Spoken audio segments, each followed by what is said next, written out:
2024 में काल भैरव जयंती 23 नवंबर को मनाई जाएगी। यह दिन मार्गशीर्ष कृष्ण पक्ष की अष्टमी तिथि को पड़ता है। इस तिथि को भगवान शिव के रौद्र रूप काल भैरव का जन्म दिवस माना जाता है।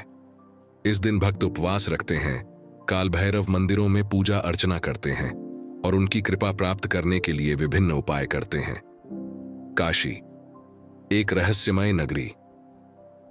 एक ऐसी नगरी जिसे भगवान शिव ने अपने निवास के लिए चुना।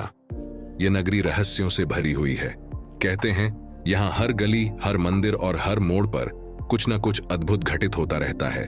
लेकिन इनमें सबसे प्रसिद्ध कहानी है काल भैरव की। काशी के बीचों बीच स्थित काल भैरव का मंदिर। इसे सिर्फ एक मंदिर कहना गलत होगा। यह तो न्याय का दरबार था। देवता, मनुष्य, यहां तक कि पिशाच भी जब कहीं और न्याय नहीं पाते तो काल भैरव की शरण में आते और जो अन्याय करता उसे यहां हाजिर होना ही पड़ता। बहुत समय पहले की बात है। काशी में एक व्यापारी था, विशाखानाथ। धनी, प्रभावशाली और लालची। उसका धन बढ़ाने का लालच इतना बढ़ गया कि उसने भगवान काल भैरव के नाम पर रखे दान के पैसे चुरा लिए। उस रात जब विशाखानाथ घर लौट रहा था तो सब कुछ सामान्य लग रहा था, लेकिन तभी अचानक हवा थम गई। आसमान में चंद्रमा बादलों के पीछे छिप गया और फिर एक गहरी गंभीर आवाज सुनाई दी। विशाखानाथ, क्या तुम समझते हो कि मेरी आंखों से बच सकते हो? डर से कांपता विशाखानाथ तुरंत पीछे मुड़ा। उसने देखा एक विशाल काला कुत्ता। उसकी आंखें अंगारों की तरह जल रही थीं। विशाखानाथ ने समझ लिया कि यह कोई साधारण कुत्ता नहीं था, यह काल भैरव का दूत था। डर और पछतावे में डूबा वह सीधे काल भैरव मंदिर भागा। मंदिर में घुसते ही उसकी नजर एक साधु पर पड़ी।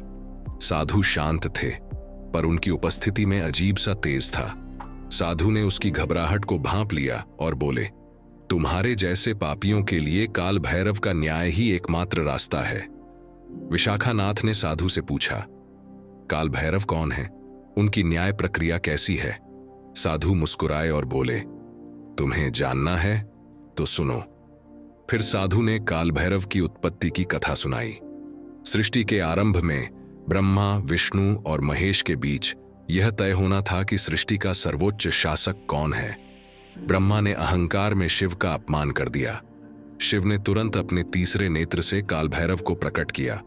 उनके रूप का तेज इतना था कि सृष्टि कांप उठी। काल भैरव ने ब्रह्मा का 5वां सिर काट दिया, वह सिर जो उनके अहंकार का प्रतीक था।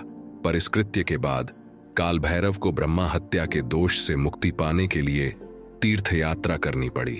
अंततः उन्होंने काशी को अपना निवास बनाया और यहीं उन्होंने ब्रह्मा हत्या के पाप से मुक्ति पाई। साधु ने विशाखानाथ को चेतावनी दी, काल भैरव का न्याय अटल है। जो सत्य और धर्म के मार्ग से भटकता है उसे उनका न्याय अवश्य मिलता है। उसी रात विशाखानाथ ने एक विचित्र सपना देखा।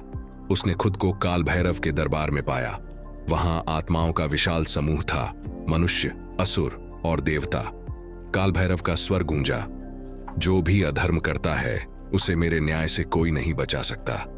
विशाखानाथ ने अपने अपराध स्वीकार किए। उसने काल भैरव से क्षमा मांगी। काल भैरव ने उसे एक कठिन परीक्षा दी। काशी की 5 प्रमुख नदियों में स्नान कर सच्चे हृदय से प्रायश्चित करो, तभी तुम्हें मुक्ति मिलेगी। विशाखानाथ ने उस आदेश का पालन किया। 5 नदियों में स्नान के दौरान उसने अनगिनत कठिनाइयों का सामना किया, भूख, प्यास और राक्षसों के आक्रमण, लेकिन उसने हार नहीं मानी। आखिरकार उसने अपनी आत्मा को शुद्ध कर लिया। जब वह काशी लौटा तो काल भैरव ने उसे आशीर्वाद दिया। उन्होंने कहा, अब तुम मुक्त हो, सत्य और धर्म के मार्ग पर चलो, यही तुम्हारी परीक्षा का उद्देश्य था। काशी में यह मान्यता है कि काल भैरव के बिना कोई काशी को छोड़ नहीं सकता। वे केवल न्याय के देवता नहीं बल्कि धर्म और सत्य के मार्गदर्शक भी हैं। उनकी यह कथा सिखाती है कि जीवन में सत्य, धर्म और न्याय का पालन करना अनिवार्य है।